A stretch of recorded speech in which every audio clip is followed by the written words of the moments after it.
So, I usually try not to talk about Hasan Piker because he's a political streamer who has bad take after bad take, and in general, I just think I'm better off not walking into that minefield and instead keeping things lighthearted. But I recently saw a clip from Hasan's stream that I think points out really the reason I personally dislike him and people like him: activists. Particularly left-wing activists. Since the right-wing ones have 9-to-5 jobs, these left-wing activists have been really loud in online spaces for a long time. Pretty much any bad take you run into on Twitter related to video games, YouTube, Twitch, etc. comes from someone who thinks of themselves as an activist for something or some political side. But the problem is, it's all fake. These people do it for political points online, so people agree with them and they can feel good about themselves. But they don't actually care. The clip I'm gonna show you exposes this pretty plainly for everyone to see. Hasan's doing an IRL livestream when one of his fans comes up to him to berate him for not following some obscure boycott related to the whole situation in Israel. Yeah, of course.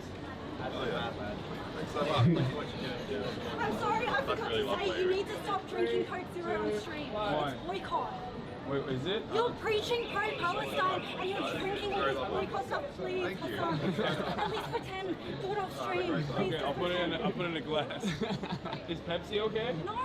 Is it? No soda, son. I didn't know it was like that.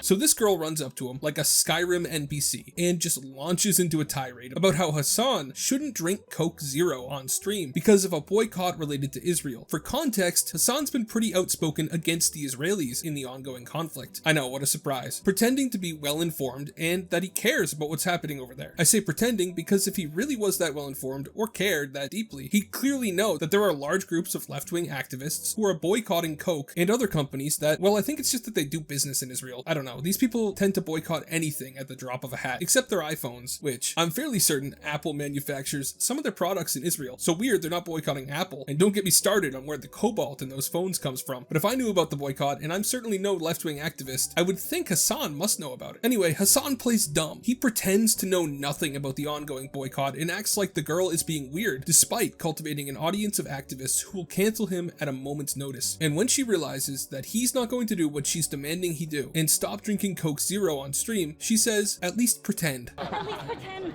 Do it off stream. Please. Okay, I'll put it in a glass. And there it is on the big screen, folks. Activists don't care if you actually believe what they believe. They don't actually care about the causes that they're using to get attention on Twitter. All they care about is that you pretend to care. It's a social signal more than anything. If this girl actually believed what she was saying, she wouldn't have said, at least pretend. The funny part is that Hasan, who is a notable left-wing activist himself, doesn't even decide to go along with her and say he will even just pretend to care, which would be kind of based if it wasn't just one more data point pointing to how Hasan doesn't exactly practice what he preaches. I mean, in my opinion, if he did, well, I don't really think that the concept of a millionaire socialist makes much ideological sense, no matter how he deflects. What do you guys think? Do you feel the same way about activists? Do you think that most people just pretend to care about these things to win some social justice brownie points? Let me know in the comments. Thank you for watching all the way till the end. Like and subscribe if you haven't already. Have a great day, and God bless you.